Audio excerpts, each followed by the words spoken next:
نحمده ونصلي على رسوله الكريم أما بعد فأعوذ بالله من الشيطان الرجيم بسم الله الرحمن الرحيم وما آتاكم الرسول فخذوه وما نهاكم عنه فانتهوا أو كما قال الله تبارك وتعالى وقال النبي صلى الله تعالى عليه وسلم لا تغضب او كما قال عليه الصلاة والسلام۔ میرے محترم بزرگوں اور عزیز ساتھیوں، حدیث پاک کے اندر آتا ہے کہ ایک مرتبہ ایک صحابی نبی علیہ الصلاة والسلام کی خدمت میں حاضر ہوئے اور انہوں نے عرض کیا کہ اللہ کے نبی، آپ مجھے کوئی نصیحت فرما دیجئے جس پر میں عمل کر لوں، اور نصیحت بھی مختصر فرما دیجئے تاکہ مجھے یاد بھی رہے اور عمل کرنا بھی میرے لیے آسان رہے۔ تو نبی علیہ الصلاۃ والسلام نے ایک جملہ ارشاد فرمایا اور یہ کہا لا تغضب، کہ بس غصہ مت کرنا۔ آپ نے جو یہ فرمایا کہ غصہ مت کرنا، کیونکہ دنیا کے اندر سینکڑوں نہیں بلکہ ہزاروں گناہ صرف غصے کی وجہ سے وجود میں آتے ہیں۔ یاد رہے کہ دنیا کے اندر جتنے بھی گناہ ہو رہے ہیں، چاہے ان کا تعلق حقوق اللہ سے ہو یا ان کا تعلق حقوق العباد سے ہو، اس کے پیچھے دو چیزیں ہیں، ایک غصہ ہے اور دوسرا شہوت ہے۔ شہوت کے معنی خواہش کے آتے ہیں۔ دنیا کے اندر بہت سارے گناہ خواہش کی وجہ سے وجود میں آتے ہیں۔ مثلا کوئی انسان چوری کرتا ہے اس لیے تاکہ مجھے مال زیادہ مل جائے، کوئی انسان ڈاکہ ڈالتا ہے اس لیے تاکہ جلدی ہی مالدار ہو جاؤں، تو اس کے پیچھے شہوت ہے، اس کے پیچھے خواہش ہے۔ اس کے علاوہ بہت سارے گناہ ایسے ہیں جو غصے کی وجہ سے وجود میں آتے ہیں۔ اللہ تبارک و تعالی نے ہر انسان کے اندر غصے کو پیدا کیا ہے، غصے کو بنایا ہے۔ اگر انسان غصے پر کنٹرول کر لے، غصے پر قابو پا جائے، اپنے ذہن اور دماغ کو صحیح رکھ لے، تو یہی انسان فرشتوں سے بڑھ جاتا ہے۔ اگر یہ انسان غصے پر کنٹرول نہ کر پائے، آپے سے باہر ہو جائے، تو یہ انسان حیوان اور جانوروں سے بھی بدتر ہو جایا کرتا ہے۔ یہ غصہ باطنی امراض میں سے ایک بہت بڑا مرض ہے۔ وہ لوگ جو اللہ کا قرب حاصل کرنا چاہتے ہیں، اللہ کی معرفت اور اللہ کی محبت حاصل کرنا چاہتے ہیں، وہ لوگ سمجھتے ہیں کہ شاید تہجد پڑھنے سے ہم اللہ کا قرب حاصل کر لیں گے، شاید ذکر کرنے سے ہم اللہ والے بن جائیں گے، شاید ہم کچھ نفلیں پڑھ لینے سے اللہ کی معرفت کو حاصل کر لیں گے۔ میرے بھائیوں، یاد رہے کہ جب تک باطنی امراض کو ختم نہ کر دیا جائے اور دل کے اندر جو بیماریاں ہیں ان کو ختم نہ کر دیا جائے، جب تک یہ دل صاف نہ ہو جائے اور دل کے اندر جو کیچڑ اور کوڑا کرکٹ اور گندگی بھری ہوئی ہے، جب تک یہ صاف نہ ہو جائے، تب تک انسان اللہ کا قرب اور اس کی محبت کو حاصل نہیں کر سکتا۔ آپ علیہ السلام نے جو فرمایا تھا کہ آپ غصہ نہ کرنا، یہ ایک آپ نے بڑے مرض کی طرف اشارہ کیا ہے، کیونکہ غصہ یہ ایک ایسا مرض ہے کہ اس کی وجہ سے تکبر پیدا ہوتا ہے، غصے کی وجہ سے بغض پیدا ہوتا ہے، غصے کی وجہ سے کینہ پیدا ہوتا ہے، غصے کی وجہ سے عداوت اور حسد، یہ سارے باطنی امراض پیدا ہوتے ہیں۔ مثال کے طور پر آپ کو کسی پر غصہ آ گیا، اب وہ آپ کی بیوی ہے یا آپ کے ماتحت کوئی آپ کا نوکر ہے، آپ کا ڈرائیور ہے، آپ کا کوئی ملازم ہے، جب آپ کو اس پر غصہ آ گیا تو آپ اسی پر بس نہیں کرو گے بلکہ آپ گالی گلوچ بھی کرو گے۔ جب غصہ آ گیا آپ اس پر ہاتھ بھی اٹھاؤ گے۔ جب غصہ آ گیا کڑوی اور کسیلی باتیں آپ اس کو سناؤ گے تو آپ نے گالی گلوچ کیا ہے، آپ نے کڑوی اور کسیلی باتیں اس کو سنائی ہیں، اس کا دل چر گیا، اس کا دل ٹکڑے ٹکڑے ہو گیا۔ یاد رہے کسی کے دل کو دکھا دینا، کسی کی دل شکنی کر دینا یہ بالکل حرام ہے۔ اسی طریقے سے آپ کو غصہ آ گیا، آپ نے گالی گلوچ کیا۔ آج ہمارے گھروں میں کیا ہے کہ ذرا سی بات پر غصہ آ جائے صرف بیوی نہیں اس کے پورے خاندان کو گالیاں سنا دی جاتی ہے، تھوڑی تھوڑی باتوں پر ہاتھ اٹھا دیا جاتا ہے۔ بچوں سے کوئی غلطی ہو گئی ان کو سمجھانے کے بجائے تان و تشنی، گالی گلوچ، بدتمیزی اور بد اخلاقی کا مظاہرہ کیا جاتا ہے۔ یاد رہے کہ جن لوگوں کے مزاج میں چڑچڑاپن ہوتا ہے اور غصہ ہوتا ہے ایسے لوگوں کی اولاد اکثر و بیشتر نافرمان ہوتی ہے، کیونکہ باپ سے جو پیار ملنا چاہیے، باپ سے جو محبت ملنا چاہیے وہ محبت اور پیار ان کو ملا نہیں ہے۔ جب بچے اپنے گھر میں باپ کو دیکھتے ہیں کہ ذرا ذرا سی بات پر ماں کو گالیاں دے دیتا ہے، اپنے بھائیوں کے ساتھ ذرا ذرا سی بات پہ لڑ لیتا ہے، پڑوسیوں کے ساتھ لڑ لیتا ہے، ذرا ذرا سی بات پر گالی گلوچ کرتا ہے، میرے بھائیوں یاد رکھنا کہ بچے ماں باپ کے بتانے سے کچھ نہیں سیکھتے، ماں باپ جو کر رہے ہوتے ہیں بچے اس کو سیکھ رہے ہوتے ہیں۔ ہم یہ تو چاہتے ہیں کہ بچے نیک بن جائیں لیکن گالی گلوچ نہیں چھوڑیں گے۔ ہم لوگ یہ تو چاہتے ہیں کہ بچوں کا مزاج صحیح ہو جائے لیکن اپنی بد اخلاقیوں کو ہم لوگ نہیں سنواریں گے۔ آج کتنے لوگ ہیں جب وہ اپنے گھروں کے اندر داخل ہوتے ہیں تو وہ ایک باپ بن کر نہیں بلکہ فرعون بن کر داخل ہوتے ہیں۔ بعض لوگوں کی خواہش یہ ہوتی ہے کہ میں گھر میں داخل ہو گیا اب پتا بھی نہ ہلے، سب خاموش ہو جائے، سناٹا چھا جائے، کوئی زبان نہ کھولے، سب بس میرے اشارے کے تابع کام کر رہے ہوں۔ آپ بتائیے کہ آپ باپ بن کر گھر میں داخل ہوئے ہیں یا آپ ایک ظالم بن کر داخل ہوئے ہیں؟ آپ گھر میں ایک مشفق باپ بن کر داخل ہوئے ہیں یا فرعون بن کر داخل ہوئے ہیں؟ میرے بھائیوں جب انسان کے مزاج میں غصہ آتا ہے اور گالی گلوچ کرتا ہے تو دوسرے گناہ کا دروازہ کھل گیا۔ نبی علیہ السلام نے فرمایا سباب المسلم فسوق، کہ مسلمان کے ساتھ گالی گلوچ کرنا اور ان کو برا بھلا کہنا یہ فسق ہے، گناہ کبیرہ ہے، ایسا آدمی فاسق ہو جاتا ہے۔ آپ ذرا سوچیں کہ ہم میں کتنے لوگ ہیں جو اپنے گھروں کے اندر جا کر یہ طور اور طریقہ اپناتے ہیں، بدتمیزی اور بد اخلاقی پر اتر آتے ہیں، چھوٹی چھوٹی باتوں پر دوسروں کی عزتوں کے ساتھ کھلواڑ کر جاتے ہیں اور تھوڑی تھوڑی باتوں پر ہم لوگ غصہ اور گالی گلوچ نہ جانے کہاں سے کہاں تک گزر جاتے ہیں۔ یہ صرف غصے کی وجہ سے یہ سارے گناہ وجود میں آتے ہیں۔ اور یہ بات تو تب تھی کہ آپ کو غصہ آیا چھوٹے آدمی پر، اگر آپ کو غصہ بڑے آدمی پر آ گیا جس کے یہاں آپ ملازمت کرتے ہیں آپ کو اس پر غصہ آ گیا، کسی بڑے آدمی پر غصہ آ گیا جس کو آپ گالی نہیں دے سکتے، جس پر آپ ہاتھ نہیں اٹھا سکتے، تو پھر کیا ہوگا؟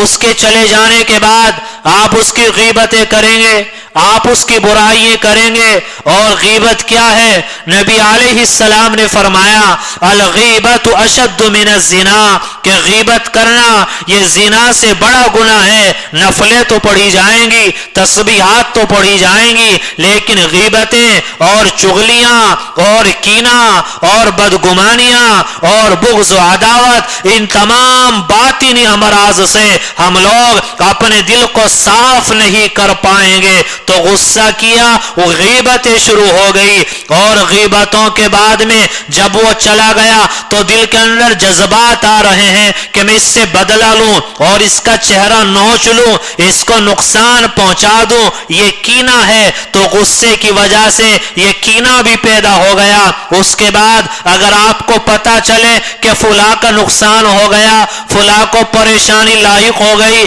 تو آپ کے دل کے اندر خوشی ہوتی ہے، تو غصے کی وجہ سے یہ حسد بھی پیدا ہو گیا۔ تو جتنے باطن کے امراض ہیں، ان تمام امراض کی جڑ وہ غصہ ہے۔ اس کی وجہ سے تکبر آتا ہے، غصے کی وجہ سے بڑائی اور خودرائی، عجب، یہ دل کے اندر پیدا ہوتے ہیں، اور غصے کی وجہ سے حسد اور کینہ پیدا ہوتا ہے، بغض و عداوت پیدا ہوتی ہیں۔ آپ اندازہ لگائیں کہ آپ علیہ السلام نے اس صحابی سے یہ نہ کہا کہ تہجد پڑھنا، یہ نہیں فرمایا کہ دن رات میں ہاتھ میں تسبیح لے کر کئی سو تسبیح پڑھنا، یہ نہیں فرمایا، بلکہ فرمایا کہ غصہ نہ کرنا۔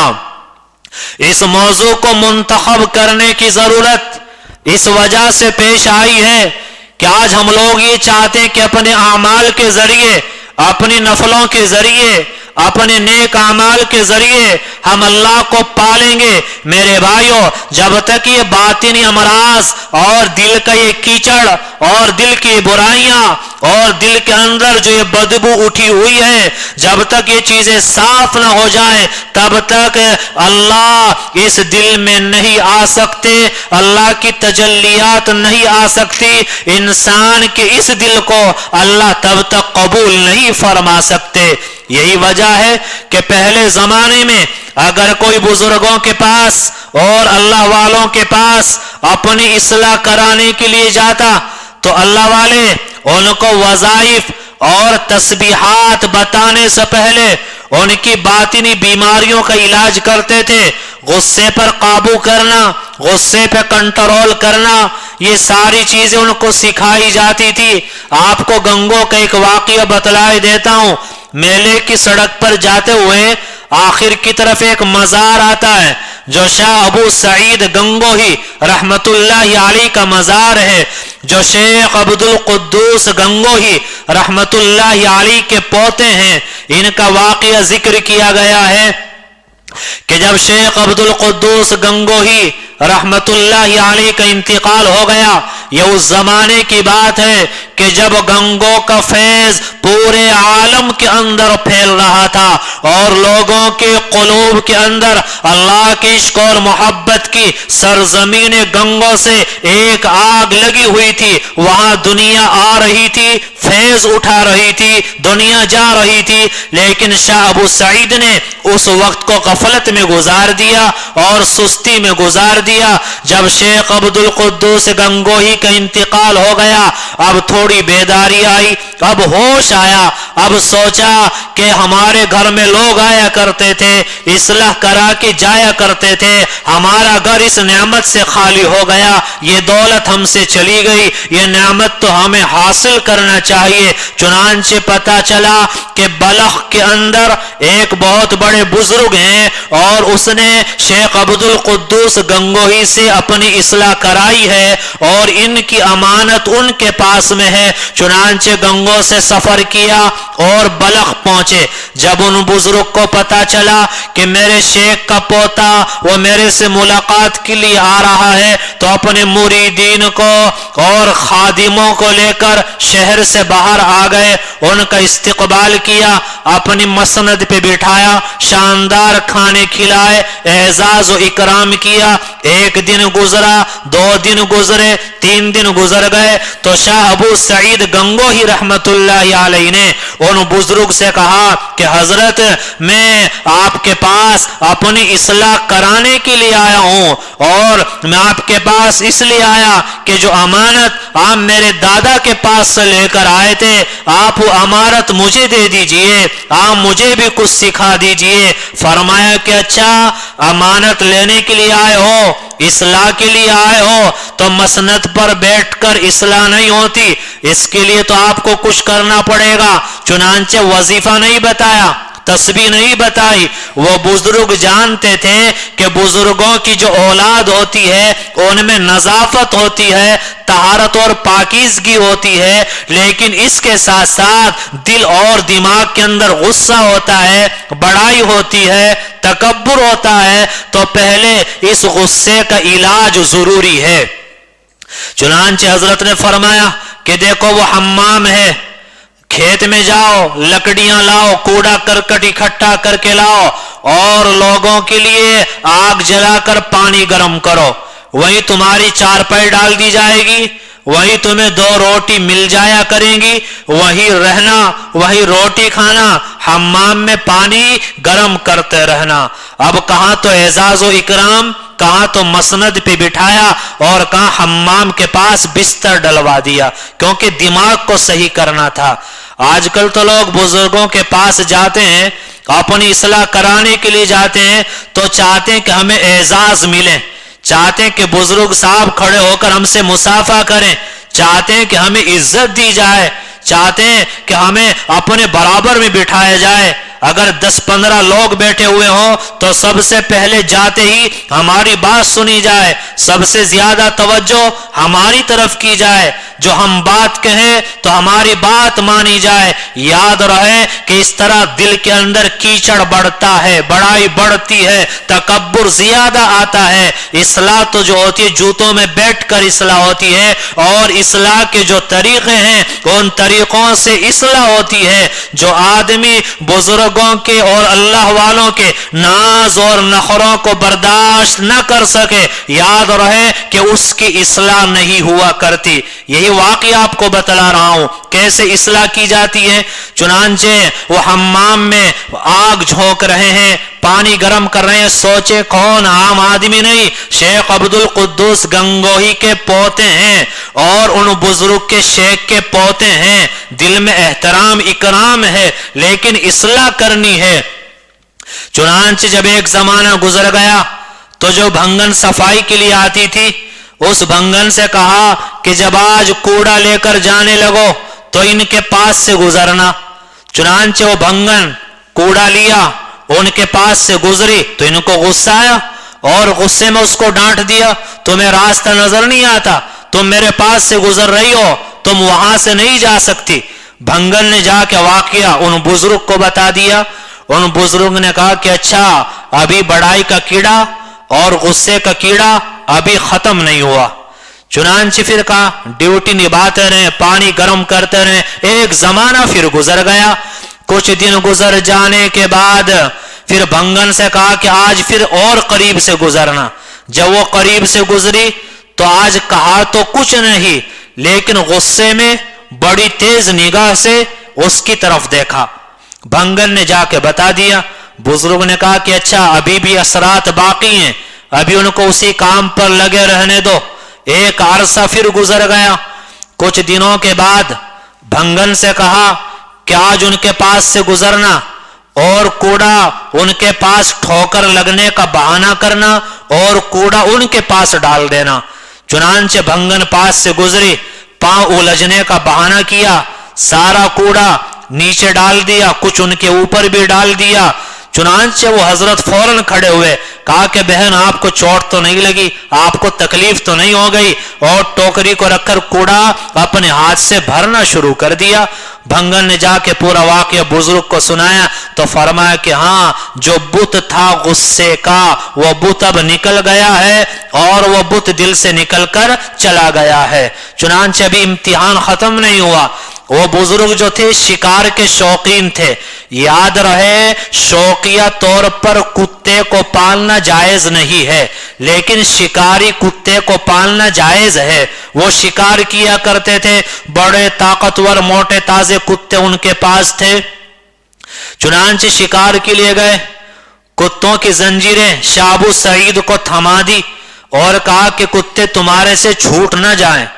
चुनांचे ये कुत्तों को लिए जा रहे हैं। कुत्ते की आदत होती है जब शिकार नजर पड़ जाए तो दौड़ता है, कोई रोके तो रुकता नहीं। अब शिकार पे नजर पड़ी, कुत्तों ने दौड़ना शुरू किया, जोर लगाया। ये बेचारे कमजोर हो गए थे, फकरो फाके में जिंदगी गुजार रहे थे, ये जोर लगाते रहे। जब कुत्ते न रुके, इन्होंने सोचा कि छूट न जाए तो कुत्तों की रस्सी अपने पेट पर बांध ली। अब दो कुत्ते थे, उन्होंने जो जोर लगाया ये जमीन पर गिर पड़े। अब कुत्ते भागे जा रहे हैं और ये जमीन पर घिसटते चले जा रहे हैं। जंगल है, कांटे बदन पे लग रहे हैं और बदन जख्मी हो गया। खेत की कोई डोल आई, सर डोल में लग गया, सर फट गया, खून बहने लगा। बाद में आराम के लिए वो बुजुर्ग लेटे तो शेख अब्दुल कुद्दूस गंगोही रहमतुल्लाहि अलैहि उनके ख्वाब में तशरीफ लाए और कहा कि मैंने तो तुमसे इतनी मेहनत नहीं कराई थी जितनी मेहनत तुम मेरे बेटे से करा रहे हो। चुनांचे इस्लाह हो चुकी थी। अब बाद में उनको नहलाया धुलाया, फिर उसी तरह एजाज व इकराम किया और उनको खिलाफत अता फरमाई और खिलाफत से उनको नवाज दिया। देखिए, यहां औराद वज़ाइफ नहीं कराए गए, ज्यादा तहज्जुद नहीं पढ़वाई गई, पूरी रात उनको जगाया नहीं गया।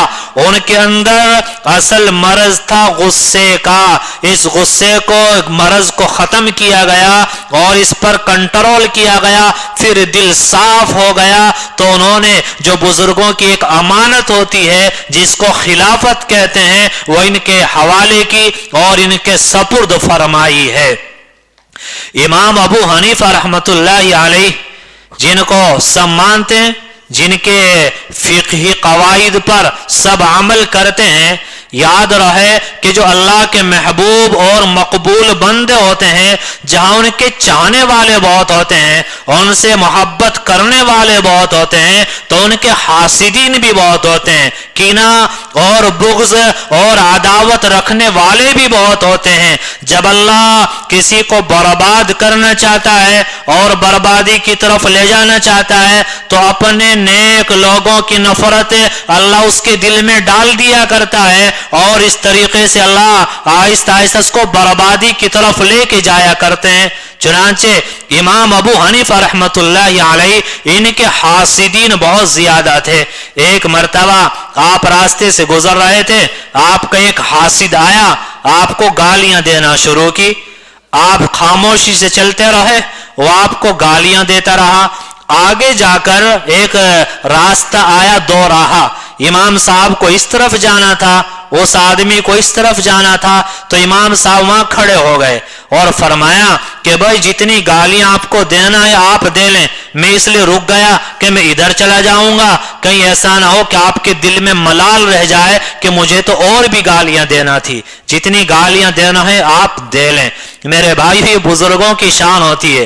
बाज लोग बुजुर्गों, अल्लाह वालों की शान में गुस्ताखियां करते हैं, इज्जतों पे हमला करते हैं और ये समझते हैं कि नहीं हम तो बड़े मुतमईन है, कुछ नहीं। अल्लाह उनको इतना बड़ा ज़र्फ दे के रखता है कि जल्दी से किसी के लिए बद्दुआ नहीं करते, और बद्दुआ कर दे तो आसमान को पार करके फिर ऊपर भी चले जाया करती हैं। चुनांचे इमाम साहब खामोशी के साथ खड़े रहे, सारी गाली गलौज को सुना और बर्दाश्त किया। तो मेरे भाइयों, वो इतने बड़े आदमी वैसे ही नहीं बन गए। जरा सोचें, गालियां दी जा रही हैं, गुस्से पर काबू किए हुए हैं, गालियां दी जा रही हैं और गुस्से को बर्दाश्त कर रहे हैं। आज ये गुस्से का मरज ये हमारे दिलों के अंदर इतना आ चुका है कि इसकी वजह से जो बातिनी अमराज हैं, ये बातिनी अमराज हमारे दिलों के बढ़ते चले जा रहे हैं। कीना है, हसद है और आदावत हैं। आज हम लोग जरा अपने घरों का माहौल देख लें कि हमारे यहाँ समझाने का सिस्टम खत्म है, हमारे यहाँ गुफ्तगू गाली गलौज से की जाती है, हमारे घरों में बदतमीजी और बद अखलाकी का खुल्लम खुल्ला मुजाहरा किया जाता है। आपने बीवी को कोई काम बताया, वो टाइम पर अगर काम ना हो पाया तो बस कयामत आ जाती है, पूरे घर को सर पर उठा लिया जाता है, गाली गलौच और बदतमीजी पर इंसान उतर आता है। जो छोटे छोटे बच्चे आपको देख रहे हैं, आप बताइए क्या उनके मिजाज में गुस्सा नहीं आएगा? क्या उनके मिजाज में चिड़चिड़ापन नहीं आएगा? क्या वो आपको देखकर आप जैसे नहीं बनेंगे? आज आप गुस्सा कर रहे हैं, कल आपके आज़ा कमजोर होंगे, वो आप पर गुस्सा करेंगे, वो आपकी नाफरमानियां करेंगे। तजर्बा करना, जिन घरों के अंदर मियाँ बीवी में इख्तिलाफ हो और मियाँ बीवी में लड़ाई झगड़ा रहता हो, जहां शोहर बद जबान हो या औरत बद कलाम हो, तजर्बा करना ऐसे लोगों के बच्चे आमतौर से नाफरमान होते हैं। जिन घरों में गुस्सा ज्यादा किया जाता हो, थोड़ी थोड़ी बात पर मारपीट और गाली गलौच किया जाता हो, ऐसे घर के बच्चे माँ बाप के नाफरमान होते हैं, क्योंकि घर में तो प्यार मिला नहीं, घर में तो माँ बाप की मोहब्बत मिली नहीं, घर में तो अखलाक और तहजीब सीखे नहीं, घर में आए तो टेंशन, घर में आए तो परेशानी। तो दोस्तों में मोहब्बत और प्यार उनको मिला, वो गलत रास्ते पे चल पड़ते हैं और माँ बाप के नाफरमान बन जाया करते हैं। तो हमें इस पे गौर करना है कि आप अलैहिस्सलाम ने उनको जो ये नसीहत फरमाई, ला तग़ज़ब, कि गुस्सा ना करना, तो मेरे भाइयों हमें इस पर अमल करना है। अपने गुस्से पे हमें कंट्रोल करना है। गुस्से पे कंट्रोल कैसे हो? सारी चीजें हमें सिखाई और बताई गई। फरमाया कि अगर आपको गुस्सा आ रहा है तो आप औज़ु बिल्लाहि मिनश शैतानिर रजीम पढ़ें। अगर आप खड़े हैं आप बैठ जाएं, आप बैठे हैं तो आप लेट जाएं, क्योंकि आपने देखा होगा कि गुस्सा इंसान के दिमाग की तरफ चढ़ता है। आप देखें गुस्से के नुकसानात कितने हैं। आप बताइए, दुनिया में अगर जितनी तलाकें होती हैं, आपके हिंदुस्तान में खुद 4-5 लाख औरतें ऐसी हैं जिनको तलाक दी गई है। आप बताइए सच, क्या तलाक मोहब्बत में दी जाती है? तलाक आदमी कब देता है? गुस्सा आया, तलाक दे दी। फिर मुफ्तियों के पास जाते हैं और बयान बदल बदल कर मसला मालूम करते हैं और जिंदगी भर का गुनाह अपने सर पे ले लेते हैं। तो ये गुस्से ही का तो फितना होता है। जो ये तलाक़ें होती हैं, लड़ाइयाँ होती हैं, ये फितने और फसाद होते हैं। तो आप अलैहिस्सलाम ने जो ये जुमला फरमाया, ये अपने अंदर बहुत कुछ लिए हुए है। तो हमें अमल करना है कि हमें गुस्सा नहीं करना। तो गुस्सा दिमाग की तरफ चढ़ता है। जब गुस्सा दिमाग की तरफ चढ़ता है तो इंसान अगर बैठा हुआ हो तो फौरन खड़ा होता है। तो हमें सिखाया गया, गुस्सा आया तो औज़ु बिल्लाह पढ़ें, गुस्सा आया आप खड़े हैं तो बैठ जाएं, आप बैठे हैं तो आप लेट जाएं। और ये गुस्से का इलाज बयान किया गया है। और जरा अल्लाह की कुदरत में गौर कर लें, ये सोच लें कि इसने मेरी एक बात ना मानी, मुझे गुस्सा आ गया, मैं अल्लाह की कितनी बातें नहीं मानता। अगर अल्लाह मुझ पर गुस्सा करने लग गए, अल्लाह इसी तरह मुझसे नाराज हो गए, तो मुझे तो पानी का एक कतरा भी पीने को नहीं मिलेगा। अल्लाह की कुदरत में इंसान गौर करेगा तो नफ्स का जोर टूटेगा, गुस्सा के अंदर कमी आ जाएगी और बहुत सारे गुनाहों से इंसान बच जाएगा। तो मेरे भाइयों, हमें सोच बदलनी है, दिल को बदलना है, अपना लहजा बदलना है, अंदाज़े गुफ्तगू को बदलना है और चिड़चिड़ापन और गुस्से वाला लहजा और गुस्से में बातें करना और बात बात पर घरों में जाके गुस्सा करना, इन तमाम तर चीजों को हमें छोड़ना है। गुस्सा खत्म होगा, बहुत सारे बातिनी गुनाहों से हमें निजात मिलेगी, फिर थोड़ा नेक अमल करना भी हमारे लिए काफी हो जाएगा। फिर सीने में नूर पैदा होगा, पूरे बदन के अंदर वो नूर फैलेगा, इंसान अल्लाह का कुर्ब और उसकी मोहब्बत को हासिल कर लेगा। ये मुख्तसर सी बातें गुस्से के ताल्लुक से थी जो आप हजरात के गोश गुजार की हैं। दुआ फरमाएं कि अल्लाह कहने सुनने से ज्यादा अमल की तौफीक नसीब फरमाए। व आखिरु दावाना अनिल हम्दुलिल्लाहि रब्बिल आलमीन।